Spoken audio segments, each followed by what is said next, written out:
আপনার বাসার বিদ্যুৎ হঠাৎ চলে যায়। আপনি ভাবেন লাইন সমস্যা, কিন্তু সত্যিটা যদি এর চেয়েও গভীর হয়। গত কয়েক বছরই বাংলাদেশে বারবার জ্বালানি সংকট দেখা যাচ্ছে। লোডশেডিং, গ্যাস সংকট, বিদ্যুতের ঘাটতি, সব যেন হঠাৎ করেই বাড়ছে। কিন্তু প্রশ্ন হচ্ছে, আমরা কি সত্যিই বিদ্যুৎ উৎপাদনে পিছিয়ে, নাকি সমস্যা অন্য কোথাও?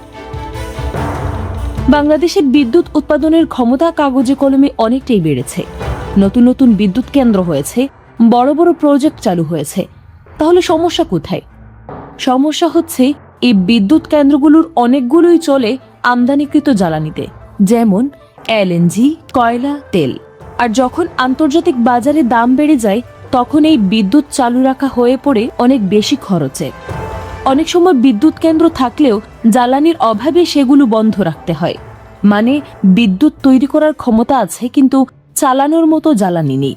আর এর পেছনে আছে ডলার সংকট, আমদানি নির্ভরতা আর দীর্ঘমেয়াদী পরিকল্পনার ঘাটতি। এর প্রভাব পড়ে সরাসরি আপনার জীবনে। কারখানা বন্ধ হয়, ব্যবসায় ক্ষতি হয়, ছাত্রদের পড়াশোনা ব্যাহত হয়, আর সাধারণ মানুষের দৈনন্দিন জীবন হয়ে পড়ে দুর্বিষহ। একটা দেশের অর্থনীতির চাকা ধীরে ধীরে থেমে যেতে শুরু করে। তাহলে প্রশ্নটা এখন আপনার, আমরা কি শুধু বিদ্যুৎ কেন্দ্র বানাচ্ছি, নাকি ভবিষ্যতের জন্য টেকসই জ্বালানির পথ তৈরি করছি? এই বাস্তবতাটা জানাটা জরুরি। ভিডিওটি শেয়ার করুন, কারণ সচেতনতা থেকেই শুরু হয় পরিবর্তন।